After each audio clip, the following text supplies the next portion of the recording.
Alors salut chers tous, je vous entraîne dans un univers du rêve à la réalité. J'espère que ça vous rappelle quelqu'un qui est pluridimensionnel, qui traite dans l'événementiel, qui est aussi dans l'art vestimentaire. Cette personne également qui est dans les senteurs. C'est du rêve, c'est de la réalité, c'est de Rida dont je vous parle. Vous faites surtout bien de rester en notre compagnie pour le 3e numéro de Jolidé Magazine. À tout à l'heure.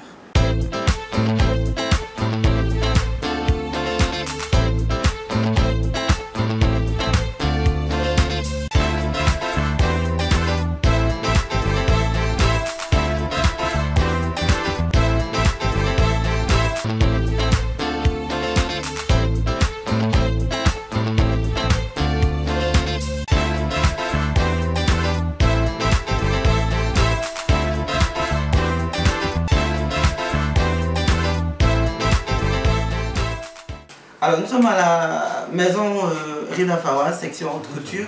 Alors juste savoir comment est-ce que ça se passe ici, comment est-ce qu'on se lève le matin, comment on donne les instructions. Allez Rida, comment est-ce que ça se passe avec tes collaborateurs Alors là on a un atelier, en fait ce sont des couturiers en fait, qui travaillent avec moi. Bon ici on travaille en collaboration, vous voyez c'est un petit atelier, donc il n'y a pas trop de couturiers chez moi.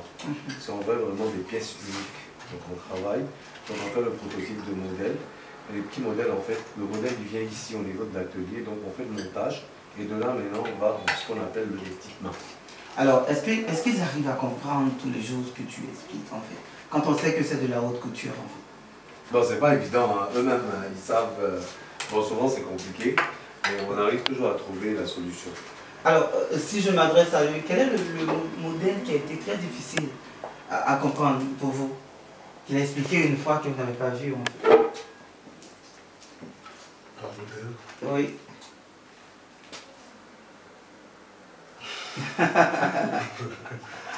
Après, est-ce que ça passe facilement quand il explique? Oh oui, ça passe facilement. D'accord. Oui. Ça prend combien de temps comme ça pour faire une création au niveau de la haute couture? Ça prend combien de temps dans l'intervalle de temps? Bon, en général, en découpe, souvent ça peut nous prendre, bon, entre le montage et tout, ça peut prendre, ça dépend si on est fait rapidement, on peut aller jusqu'à une semaine, 10 jours pour monter une tenue.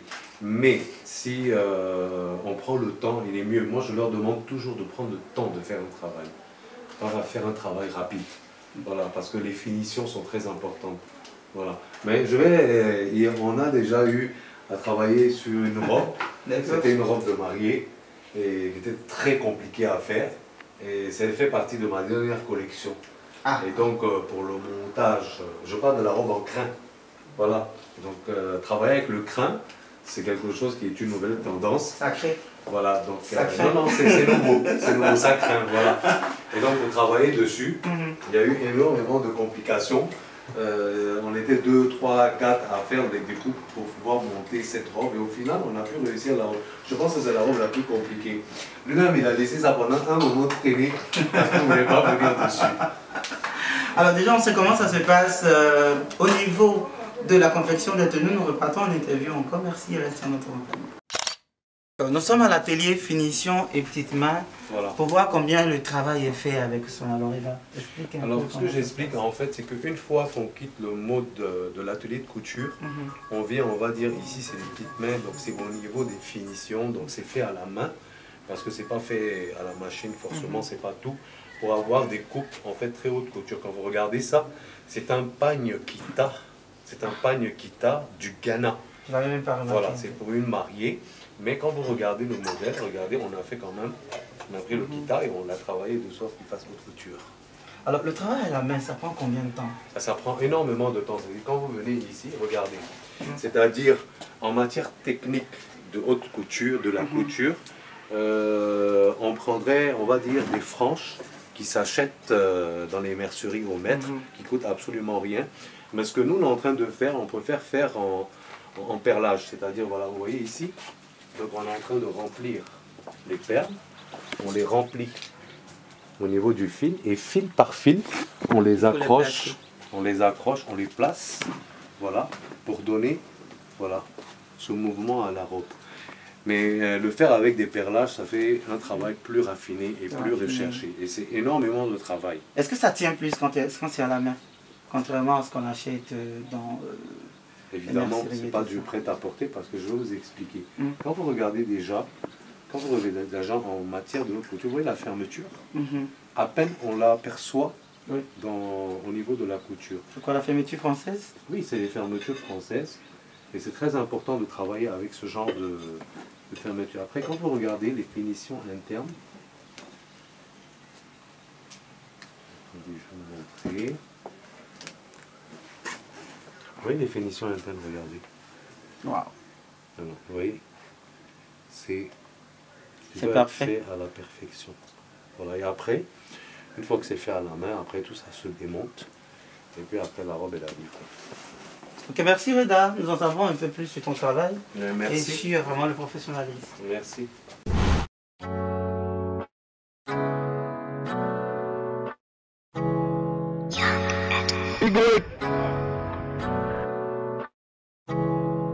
Tu m'as fait voir des choses, baby. Alors, nous l'avons rêvé depuis longtemps pour ce troisième numéro du magazine Jolie Day. Alors, c'est une réalité. Je suis avec Reda Fawaz. Bonsoir Reda. Salut Efraïm. Alors, ça va super bien. Ça fait un bout qu'on est en train de collaborer. Est-ce que tu es toujours aussi franc dans tes collaborations? Oui, toujours. C'est très essentiel pour toi? Mais c'est important parce que dans le travail, s'il n'y a pas de franchise, il n'y a pas un côté correct, il n'y a pas d'évolution. D'accord. Donc, je pense que c'est... on représente le beau. Donc, intérieurement aussi, pour soi-même, à l'intérieur de notre travail, il faut que tout soit bon. Voilà. D'accord. Alors, Reda dans l'événementiel, Reda haute couture, Reda senteur. Alors, comment est-ce qu'on allie toutes ces différentes personnalités? Oui, effectivement, c'est ce qui fait de moi ce styliste événement. En tant que créateur d'ambiance, décorateur, fleuriste, designer en haute couture. Et bon, je fais aussi le métier de la coiffure, le maquillage, le make-up. Et je suis en même temps wedding et event planner, donc planificateur de mariage et de l'événement. Alors, comment est-ce que tout ça a débuté? Comment est-ce qu'on a débuté tout ça? Bon, c'est un peu compliqué parce que moi, depuis petit, je rêvais de devenir artiste, mais ne sachant pas sur quelle base y aller. Donc dès petit déjà, je dessinais des robes de mariée, je ne comprenais pas pourquoi à l'école c'était tout le temps comme ça, je me faisais plaisir, je ne sais pas pourquoi. Et par contre, ma première carrière artistique, j'ai été danseur. J'ai été danseur professionnel. J'ai dansé ici en Côte d'Ivoire, j'ai dansé avec Rosemary Guiraud, j'ai dansé avec les Kwame Black Show. Et j'ai commencé ma carrière de danseur avec Georges Mamboy, qui est le chorégraphe aujourd'hui. En quelle année? C'était dans les années 80, je crois 87, 88, voilà. Alors, sur quel rythme est-ce que tu dansais? Alors sur l'afro, sur la danse contemporaine africaine, ainsi de suite. Et après, moi, je me suis un peu spécialisé dans une danse qui s'appelle le flamenco espagnol. Voilà. Est-ce qu'aujourd'hui tu sais encore danser? Oui, bien sûr. À mon dernier événement du rêve à la réalité, je suis quand même monté, j'ai dansé devant tout le monde. C'était génial. Oui. C'est deux choses, c'est quelque chose qu'on n'oublie jamais. On n'oublie jamais la danse et c'est comme la conduite. Voilà. Une fois qu'on sait conduire, on conduit, et une fois qu'on sait danser, on reprend la danse. réflexe. Mais il y a l'âge aussi. Voilà. Okay. Et à un moment, il faut arrêter. Et je m'y cherchais en fait dans autre chose. Donc, j'ai été travailler dans les fleurs, j'ai fait la coiffure, j'ai fait le maquillage. Et c'est à ça que c'est venu en fait ce côté. Il y avait la déco, donc le décorateur. Et je me suis impliqué là-dedans. Et j'ai commencé à travailler. Tout se complétait, on va dire. Donc, on avait la mariée, on avait la déco, on avait les fleurs, on avait la coiffure, le maquillage, tout est venu. Et ça prend combien de temps comme ça pour se perfectionner? Écoute, ça fait quand même, ça fait à peu près 28 ans que je suis dans ce métier et je continue à apprendre, je continue à évoluer parce qu'il faut toujours montrer quelque chose de beau. C'est toujours de la créa, donc on ne finit jamais d'apprendre, on ne finit jamais de donner. Alors, entre la coiffure, la couture, le make-up, l'événementiel, qu'est-ce qui définit votre personnalité? à ma personnalité. Alors voilà, parce que c'est un peu complexe parce que les gens s'y perdent souvent. Moi, il m'arrive souvent d'être dans la rue, on me prend pour un coiffeur, après on me prend pour un grand styliste, et le grand décorateur. Voilà. Mais en fait, les gens se sont habitués à moi. J'ai pu faire habituer, on va dire, les Ivoiriens tout d'abord, et après, on va dire au niveau de l'Afrique, de l'international, que je suis quand même une personne qui a plusieurs métiers en main, qui regroupe ce qu'on appelle tout ce qui concerne la beauté de la femme et, on va dire, de ce qui va avec. Une personne qui a une certaine pluridimensionnalité. Exactement. Alors, Reda, quand on commence par travailler certaines matières, par quoi commence-t-on? Les matières à quel niveau? Les matières au niveau de la couture, de la haute couture. De la couture, on parle de la couture, parce qu'il y a les matières aussi au niveau de la déco. Effectivement. Alors, au niveau de la couture, alors voilà, les matières sont quelque chose qui sont très importantes dans notre travail. Savoir choisir les matières.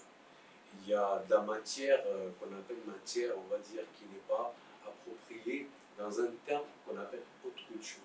C'est-à-dire, par exemple, je vous donne un exemple, tout simplement.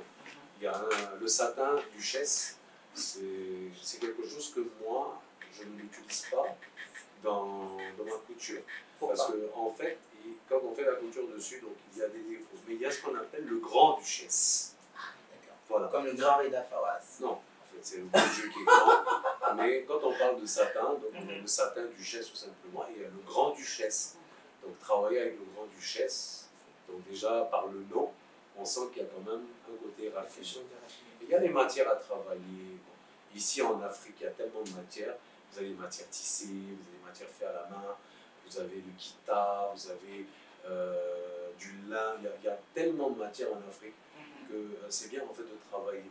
Mais ce qui est bien aussi, c'est de le rendre un peu plus habillé pour l'Occident. Donc voilà les matières. Après, vous avez la dentelle, vous avez, il y a les tendances aussi. Donc si je comprends bien, en fait, il y a un brassage des cultures dans la haute couture. Forcément, je suis obligé de faire un brassage de culture vu mes origines. Parce que je suis quand même d'origine libanaise, né en Afrique, et il y a tout un brassage qui rentre, voilà. Qui rentre dans l'élément, dans tout ce que vous faites. Bon, en fait, après aussi, la couture, ça reflète, tout ce qu'on fait en art reflète la personnalité. D'accord. Alors nous parlons également d'événementiel, du rêve à la réalité. Comment est-ce qu'on rêve avec Reda et on parvient à cette réalité qu'on exploite aujourd'hui? Là, on parle de l'événement. L'événementiel, voilà. Voilà. Donc l'événement, en fait, du rêve à la réalité a été créé par moi, pas par hasard. C'est un contexte vraiment sur ma personnalité. C'est pas un nom où j'ai choisi, ou non. C'est parce que j'étais toujours le petit rêveur qui a rêvé d'y arriver. Et j'ai vraiment fait cet événement, je l'ai conceptualisé pour donner du rêve à certaines personnes. Pour la promotion de la jeunesse africaine, de la mode, les mannequins et de la culture. D'où le rêve à la réalité est un événement où on voit quand même 320 personnes qui se produisent en 2 heures ou 2 heures et demie. C'est une féerie en tout cas. Voilà, donc on essaye de produire toutes ces personnes. Et moi j'en suis fier après tant de, on va dire tant d'éditions, qu'il y a certaines personnes que grâce au rêve à la réalité qui ont été vraiment propulsées en fait. Propulsées vers vraiment des continents ouverts. Voilà. D'accord. Est-ce que tout le monde, dès le départ, tout le monde croit en ce rêve qui est comme une flamme que vous nourrissez au fil des temps? Au niveau familial, au niveau de vos contacts et tout ça? Au niveau familial, vous savez, c'est un domaine. Je pense que moi, c'est une partie de ma vie que j'ai traversée, mais qui avait été un peu relayée lors d'une émission télévisée. Voilà, donc je ne suis pas quelqu'un qui s'est exprimé dans sa vie, au niveau de ma famille ou quoi que ce soit. C'est vrai qu'aujourd'hui, le succès et tout ce que j'entreprends, il faut faire une part des choses. Donc, il y a son équilibre. Donc il n'y a pas d'équilibre là où on est. Mais ce que je veux dire par là, c'est qu'il faut faire des choix. Et le choix, c'était de travailler dans l'art et de faire ce que moi j'avais envie de faire. Et dans le contraste en fait de ce que la famille peut-être ne l'accepte pas. Ah, d'accord. Il faut dire les choses telles qu'elles sont, je n'ai rien à cacher. C'est quelque chose qui avait été divulgué publiquement. devant des millions de personnes. Et je pense que j'en suis sorti guéri de ça. Aujourd'hui, je m'exprime et c'est sorti. Et êtes-vous fier de la personnalité que vous incarnez aujourd'hui? Oui, j'incarne une personnalité parce que cette personnalité, en fait, je pense qu'elle vient de ma mère, elle vient de mon père, parce que je pense qu'il y a quelque chose qui est en relief avec mes parents. D'accord. Rida également, c'est le parfum Class by Rida Fawaz. Alors, comment est-ce qu'on compose déjà les senteurs? Ah, les senteurs, c'est très complexe. Alors là, je vais vous expliquer. C'est-à-dire aujourd'hui, quand vous prenez, il y a un texte que moi, en tant que créateur, que je vais écrire. Et avec ce texte, en fait, on va créer des senteurs. Donc il y a des gens qui vont prendre le texte. Parce que là, je sais pas, je pense que on a dans celui-là, le classe, c'était au-delà du mystère et de la créativité. Là où les senteurs, je pense que le texte a été fait de ma main. J'ai un autre texte ici sur de Love Flower. Voilà. Au-delà du rêve et de la symphonie, là où les fleurs sont les notes de l'âme et de la séduction, chaque note est un bonheur et ses senteurs un amour. Exactement. Donc c'est un texte, c'est à partir de ce texte, ma personnalité, qui va être créé, ils vont créer des senteurs. C'est-à-dire, au-delà du mystère, quelle senteur peut être mystérieuse? Donc ça sera une note, on va dire l'ambre, et après les fleurs, donc le jasmin, la rose, ainsi de suite. Et ils vont créer une senteur, et en fait cette senteur, ils vont en faire plusieurs, et c'est moi qui fera le choix en fait des senteurs que je veux. Comment est-ce que vous... Et après il y a toute une conception, il y a ce qu'on appelle un synopsis de parfum. Voilà, c'est-à-dire après la créa des senteurs, on va sortir la synopsis du parfum parce que ça ressort une personnalité, et de là maintenant il y aura la création, on va dire, de l'emballage, de tout ce qui va avec le parfum. Mais on peut faire 2 ans, 3 ans pour créer un parfum. Alors, quand on est sur tant d'éléments, est-ce qu'on ne se dit pas qu'on fait trop de concurrence? Comment est-ce que les gens vous voient après une personne qui est au niveau de la mode, au niveau de l'événementiel, au niveau des senteurs et tout ça? Est-ce qu'on arrive facilement à se faire des amis? Est-ce que Rida a des amis? Pour moi, je n'ai pas de oui, ça, personnellement, j'en ai pas. J'en connais pas. Voilà. Je ne me suis jamais focalisé sur ce genre de choses. J'ai jamais vu la concurrence ou bien je trouve que chaque artiste, chaque créateur a sa façon de faire les choses. Moi, je suis capable de faire énormément de choses. Et je trouve que si on a la capacité de s'exprimer, il faut le faire. Il ne faut jamais avoir peur. C'est un conseil que je peux le donner à tout le monde. Bon, il faut s'éclater dans ce qu'on fait. Si on arrive... il faut savoir aussi que moi, en tant que décorateur et designer, ainsi de suite, donc il y a aussi ce qu'on appelle la déclinaison de ce qu'on fait. Quand c'est une marque, il faut y avoir, quand vous regardez les grandes marques aujourd'hui, ils ont des parfums. Donc on rentre dans cette industrie. Et moi, j'ai voulu, dès le départ, le faire. C'est pour montrer aussi à l'Occident que ici, en Afrique, on est capable de nous, de faire nos propres productions. On est capable, nous aussi, de s'exprimer. Pas besoin d'aller à l'extérieur pour ramener. On peut faire beaucoup de choses pour déporter. Alors, combien de collections, Rida, jusqu'au jour d'aujourd'hui? Je ne me rappelle pas. Vous exposez beaucoup à l'étranger. Quelles sont les villes? Je sais déjà que vos collections sont, je crois, dans un musée et tout ça. Alors, moi, j'ai eu l'honneur, en fait, d'avoir l'honneur de représenter la Côte d'Ivoire lors des 170 ans de la marque Vlisco hollandaise. Donc il y a quand même d'Europe qui sont exposées au musée de Hollande. Et moi je pense pour moi c'est une fierté. Et après étant aussi le guest designer des 170 ans de Vlisco ici en Côte d'Ivoire, bon, j'ai essayé de travailler, on va dire, le pagne, parce que je n'aime pas le mélanger, le pagne. Je pense que le pagne déjà lui il est beau en tant que tel, il faut juste travailler la matière et pas trop en mettre, on va dire, là-dessus. C'est vrai que chaque créateur s'exprime.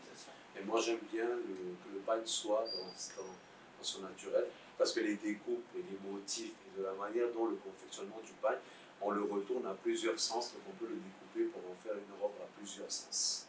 D'accord. C'est comme ça que je vois la chose. Et que vous faites votre travail au feeling chaque jour et tout ça. Puisqu'on a entamé avec les distinctions, parlons de distinctions. Combien de distinctions avez-vous? J'en ai eu beaucoup. J'en ai eu énormément. J'ai eu quand même j'ai eu plusieurs trophées des awards du mannequinat pour la promotion parce que j'aide en fait les mannequins à évoluer et ainsi de suite, du rêve à la réalité.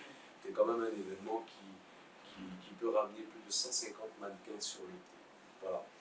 Et après, j'ai eu des trophées au niveau des top 10 de la mode, d'où meilleur manager, meilleure collection, meilleur fashion vivant.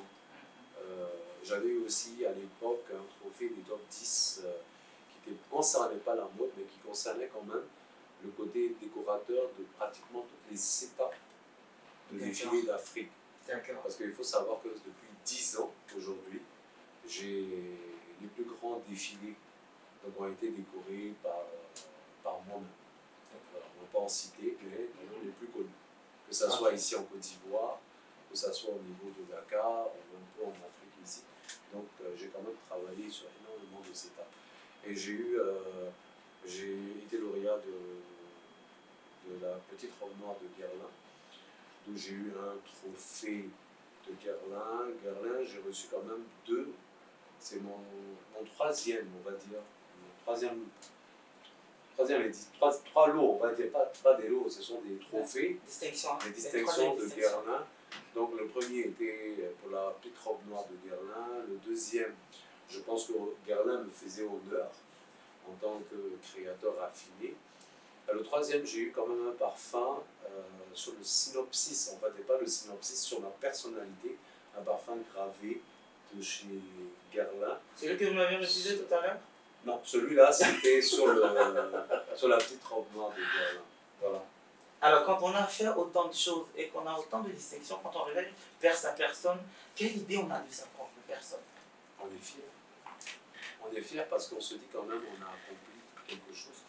Moi, mon histoire avec la mode, c'est une histoire de... Moi, je me suis vraiment lancé dans la mode en 2011. Et moi et la mode et la couture, c'est toute une histoire, c'est un travail qui a été fait, on va dire, discrètement, en cachette. Je ne pouvais pas me divulguer parce qu'il y avait des contraintes, voilà. Et à un moment venu, j'ai dit, voilà, il faut partir, il faut le faire, et je l'ai fait. Et je pense que 2011, nous sommes en 2019, donc ça fait combien d'années? Ça fait beaucoup, ça fait... Non, ça fait 9 ans. 9 ans. 8 ans à peu près. Donc en 8 ans de mode, regardez ce que j'ai pu accomplir. Je suis à une édition d'événements en tant que promoteur, je suis presque à ma 5e édition. J'ai créé 4 parfums sur la déclinaison. Aujourd'hui, avec tous les trophées que j'ai eus, je pense que j'ai un peu, on va dire, je me suis explosé dans ce but. Alors, projet à venir?